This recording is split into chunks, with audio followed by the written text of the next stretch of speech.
జై శ్రీరామ్. మదమెక్కిన ఏనుగు మురిక్కాలువల పడ్డదంట. ఆ తరంగా ఉంది మన ఎస్ఎస్ రాజమౌళి కథ. ఇవాళ ఎంతోమంది ఎస్ఎస్ రాజమౌళిని ఒక అద్భుతమైన డైరెక్టర్ అని చెప్పి అందరూ కూడా అభిమానిస్తారు. కానీ మొన్న ఒక స్టేట్మెంట్ తోటి ఇవాళ హిందూ సమాజంలో ఒక తీవ్రమైన వ్యతిరేకత వచ్చింది.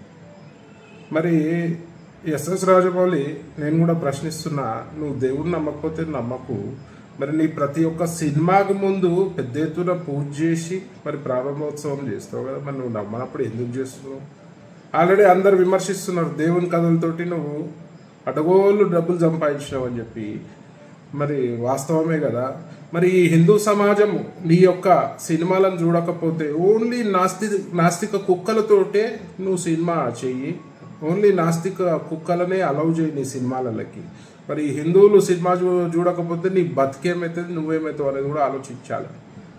నీ బాహుబలిలోనే చెప్పినావు కదా, అహంకారంతో విర్రవీగే బల్లాల దేవ లాస్ట్కి ఎట్లా పతనమైందో నువ్వే చూపించినావు కదా.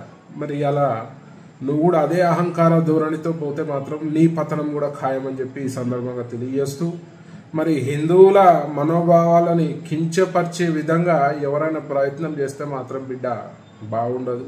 మరి దానికి చాలా రకాలుగా నువ్వు సమస్యను ఎదుర్కోవాల్సి వస్తుందని చెప్పి సందర్భంగా తెలియజేస్తూ, మరి వెంటనే నువ్వు హిందూ సమాజానికి క్షమాపణ చెప్పాల్సిన తరుణం ఇది. లేదంటే నువ్వు ఒక హిందూ ద్రోహిగా విద్రోహిగా ఈ సమాజంలో మిగిలిపోతావు. నీ ఎంత టాలెంట్ ఉన్నా కూడా పని చేయదు. ఎందుకంటే ఒకసారి హిందూ సమాజం విద్వేషిస్తే నీ బ్రతుకు హీరో నుంచి జీరో అవుతుందని ఈ సందర్భంగా తెలియజేస్తూ వెంటనే నువ్వు క్షమాపణ చెప్పాలని చెప్పి నేను డిమాండ్ చేస్తున్నా. జై శ్రీరామ్.